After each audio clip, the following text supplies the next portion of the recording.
আমি শুরুতেই একেবারে বিজেপি মুখপাত্র বিমল শঙ্কর নন্দর কাছে আসবো। দেখুন, মূল বিষয় হচ্ছে গোটাটা এখনো পর্যন্ত তৃণমূল কংগ্রেস এটা পলিটিক্যাল ভেন্ডেটা হিসেবে দেখছে। তৃণমূলের তরফে বলা হচ্ছে যে বিজেপি তাদের পরাজয় এই রাজ্যে হতে চলেছে সেটা আঁচ করতে পেরেছে, সেই কারণে এতটা বেপরোয়া হয়ে গিয়ে মাত্র নির্বাচনের 10 দিন আগে এতটা তৎপরতা ইডির তরফে দেখা যাচ্ছে। পলিটিক্যাল টুল হিসেবে বিজেপির কাজ করছে এনফোর্সমেন্ট ডিরেক্টরেট। নিঃশর্ত মুক্তি দিতে হবে বিনেশ টান্ডেলকে দাবি করছে তৃণমূল কংগ্রেস। কেন? ওই যে বিনেশ না বিনাশ না কি যেন একজন, সে কি তৃণমূলের ঠিক কোন পর্যায়ের নেতা? রাজ্য না জেলা না সর্বভারতীয় তৃণমূল কংগ্রেসের কেন্দ্রীয় কমিটির কিছু একটা হবে কি? সেটা আগে বলুন তো। আরে ও একটা সংস্থার অন্যতম প্রতিষ্ঠাতা, অন্যতম ডাইরেক্টর, যে সংস্থাটাকে তৃণমূল কংগ্রেস পশ্চিমবাংলায় লিজ দিয়ে দিয়েছে, গোটা রাজ্যটাকে লিজ দেওয়া হয়েছে।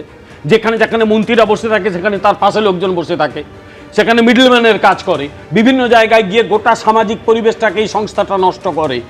এবং এই সংস্থার আরেকজন ডাইরেক্টরের বাড়িতে যখন ইডি গিয়েছিল, এই রাজ্যের মুখ্যমন্ত্রী স্বয়ং দৌড়ে গিয়ে তার কাছ থেকে পুরো ল্যাপটপ আর অন্যান্য ফাইল কেড়ে নিয়ে চলে আসেন, কারণ তার মধ্যে এমন কিছু ভয়াবহ ডকুমেন্ট ছিল গোটা তৃণমূল কংগ্রেস দলকে লাইন দিয়ে জেলে নিয়ে যেতে হতো।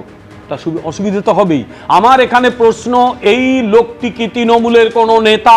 তার জন্য তৃণমূলের নেতাদের চোখের জল ঝরছে কেন? আসলে যখন মানুষ পাগল হয় না, তখন নিজেদের ধরিয়েই দিচ্ছে যে এই আইপ্যাক নামক যে সংস্থাটা, ওটা আসলে তৃণমূলের একটা এক্সটেন্ডেড ব্রাঞ্চ। তা নইলে তৃণমূলের সর্বোচ্চ নেতৃত্ব থেকে কাকে পুলিশ গ্রেপ্তার করছে, তাকে 10 দিনের জন্য জেল হেফাজত দিচ্ছে আদালত, তার নিঃশর্ত মুক্তির দাবি করছে কেন? তৃণমূলের মাস্তুতো ভাই নাকি জামাইবাবু? আমার প্রশ্ন তাই। ফলে